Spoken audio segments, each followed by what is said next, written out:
سورہ اخلاص کی تلاوت کرنا ہے۔ بسم اللہ الرحمن الرحیم، قل هو اللہ احد اللہ الصمد لم یلد ولم یولد ولم یکن له کفوا احد۔ بسم اللہ الرحمن الرحیم، قل هو اللہ احد اللہ الصمد لم یلد ولم یولد ولم یکن له کفوا احد۔ بسم اللہ الرحمن الرحیم، قل هو اللہ احد اللہ الصمد لم یلد ولم یولد ولم یکن له کفوا احد۔ اللهم صل علی محمد۔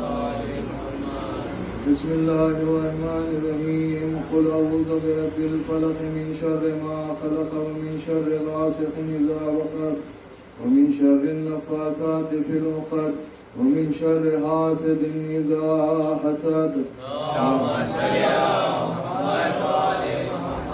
بسم اللہ الرحمن الرحیم، قل اعوذ برب الناس ملک الناس الہ الناس من شر الوسواس الخناس الذي يوسوس في صدور الناس من الجنة والناس۔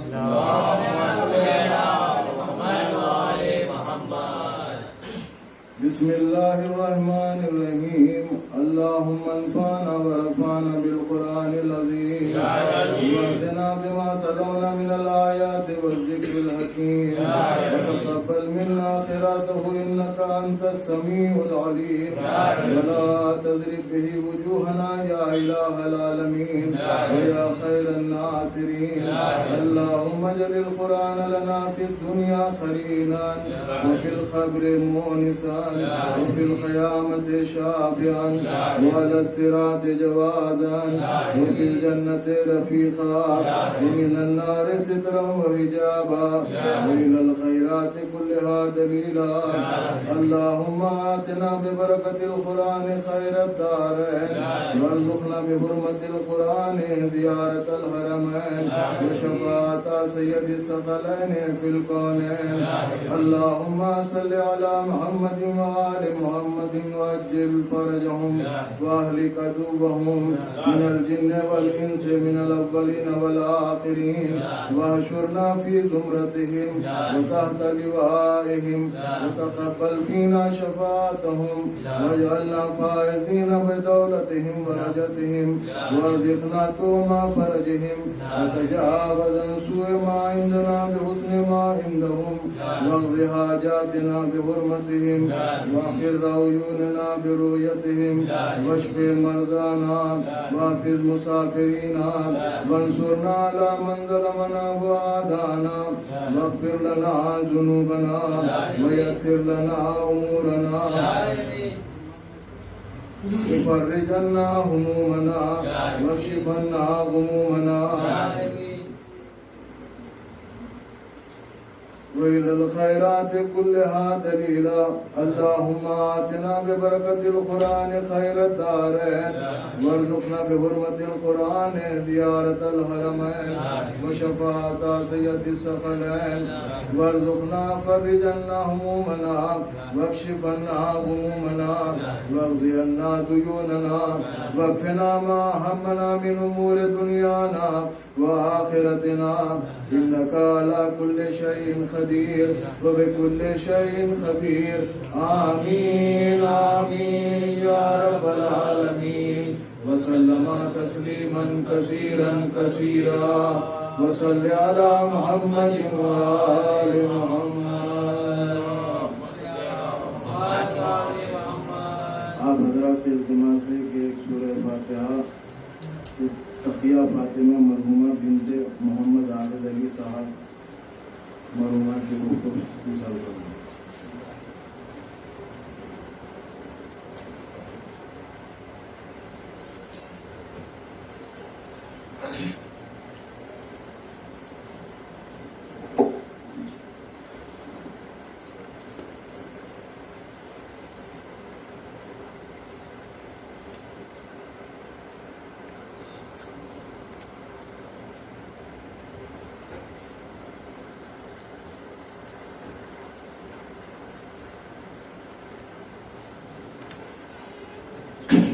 صلوات صلی علی محمد علی محمد سلامی خلق میں وفا گئے وفاتے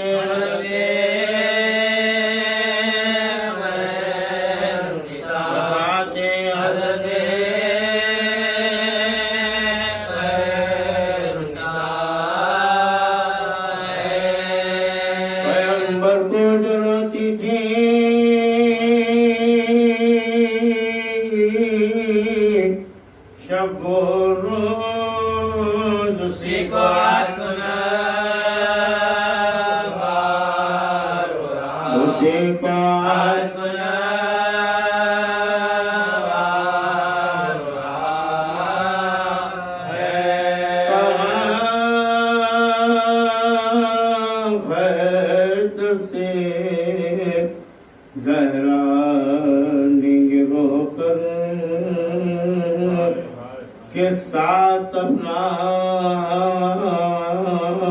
تمہارا چھوڑتا گئے میری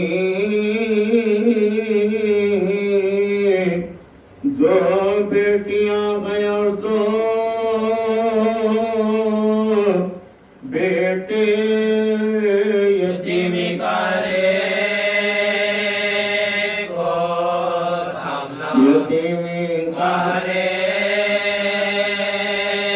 کو سامنا ہے جن کو میں کرتی ہوں تمہارا حافظ تمہارا حافظ خدا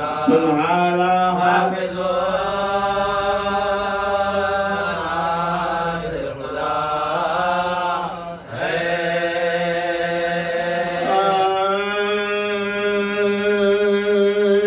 جناب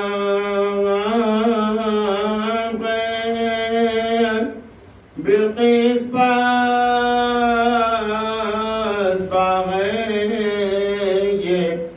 کس کی جناب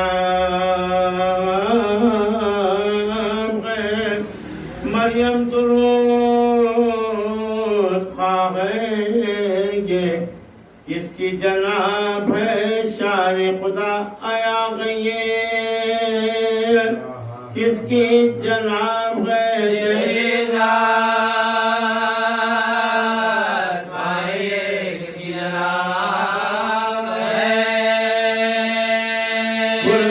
زمین سے لیتی ہے گوشے پناہ کے بیٹھائے سائے میں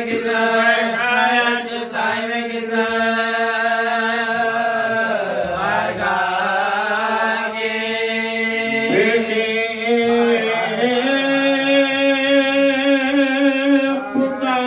پکارتے ہیں کہ للہ باہرہ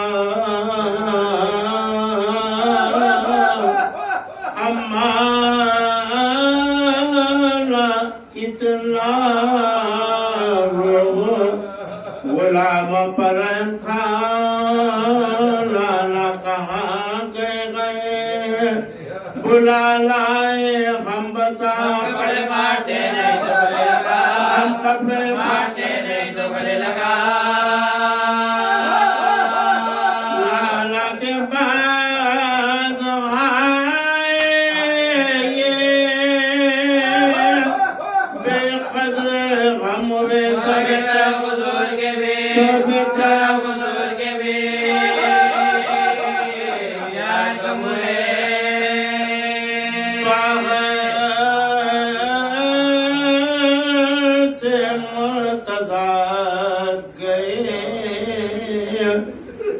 گھر میں جھکا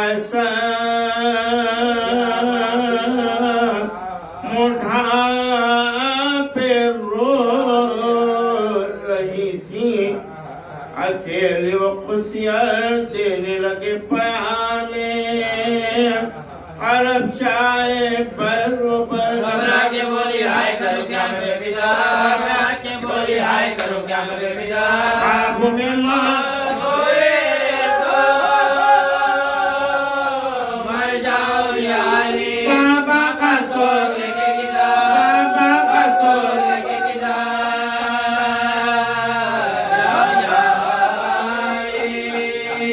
بولی کہ آج رات کو ہو جاؤں گی بغان کل میرے کاروبار میں تم ہوں گے خود ڈھال راوت کا میرے بچوں کی ہوگا کسے خیال ہے دیا کے پریشان کا دیا کے پریشان کا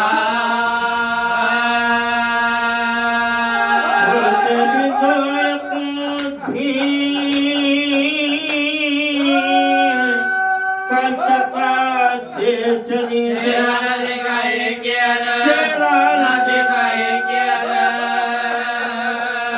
وانے چلی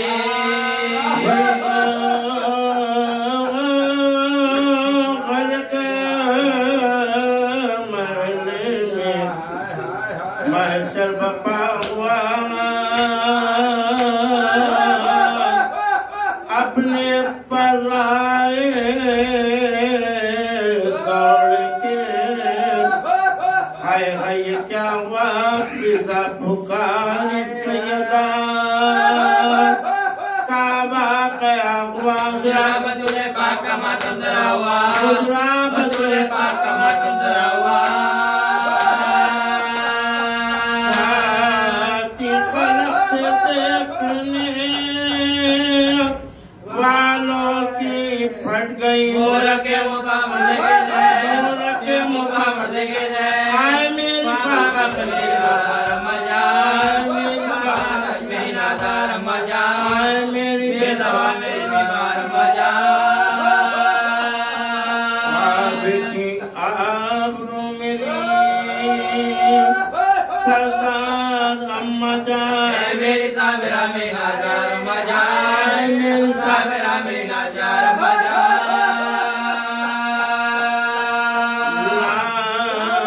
راموی تو ٹھیک تازہ کتاب دو اماں جواب دو میری اماں جواب دو میری جواب دو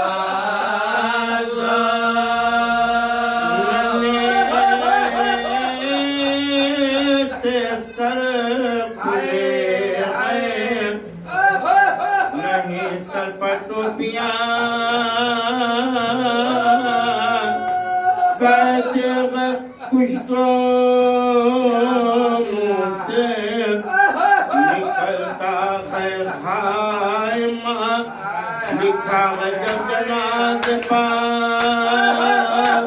پانچے وہ خستہ جا خستہ دیکھا مردے کا موری کی فغا حسرت سے دیکھا مردے کا موری کی فغا اما غلام آئے رخصت کے واسطے تم نبی کی دیا چاچی وہ تم نبی کی دیا